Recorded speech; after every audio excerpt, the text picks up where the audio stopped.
अस्सलाम वालेकुम। अब एम पॉक्स को WHO की जानिब से पब्लिक हेल्थ इमरजेंसी करार देने के बाद इसके केसेस पाकिस्तान और स्वीडन के अंदर सामने आए हैं, जिसके बाद पाकिस्तान के अंदर हेल्थ मॉनिटरिंग डिपार्टमेंट NCOC को इसके मुतालिक नेशनल एडवाइजरी जारी कर दी गई है। अब हफ्ते के रोज़ PM को ब्रीफिंग देते हुए उनको ये बताया जाता है कि मर्दान के अंदर एक शख्स जो कि दूसरे मुल्क से आया है, उसके अंदर एम पॉक्स की तशखीस हुई है और जिसको अब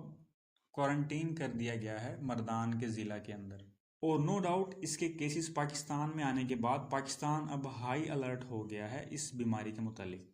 अब शहबाज शरीफ ने हर हफ्ता इस वबा के मुतालिक ब्रीफिंग लेने के लिए कहा है और उनका मज़ीद ये कहना था कि हर सूबे में सामान फराहम किया जाए जो कि इस बीमारी को कंट्रोल करने के लिए ज़रूरी है। और उनका ये कहना था कि जहाँ पर यह बीमारी डिटेक्ट हुई है वहाँ के लोगों से रवाबित बेहतर किए जाएं ताकि इस बीमारी के ऊपर काबू किया जा सके। और इसके मुतालिक प्राइम मिनिस्टर के जो नेशनल हेल्थ कोऑर्डिनेटर हैं डॉक्टर मलिक मुख्तार अहमद, उनका ये कहना था कि हमने फेडरल और प्रोविंशियल लेवल पर लेबॉर्ट्रीज मुख्तस की हुई हैं जो कि तशखीस करेंगी इस बीमारी को। और हेल्थ मिनिस्ट्री को एमपॉक्स की डेली मॉनिटरिंग के लिए कहा गया है।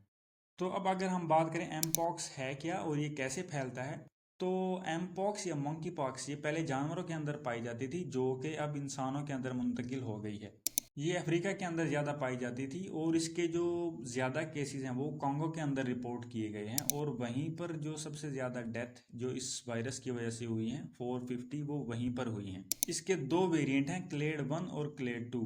क्लेड 2 की वजह से पहले कॉन्गो के अंदर बहुत सी डेथ हो चुकी हैं जिसको वैक्सीन के थ्रू कंट्रोल कर लिया गया था, लेकिन अब जो न्यू वेरिएंट है क्लेड 1B के नाम से, ये पहले वाले वेरिएंट से ज़्यादा कंटेजियस है क्योंकि ये ज़्यादा आसानी से फैल जाता है। ये फिज़िकल कांटेक्ट और हवा के ज़रिए भी फैल जाता है, जिसकी वजह से ये पहले की निस्बत ज़्यादा महलिक हो गई है ये बीमारी।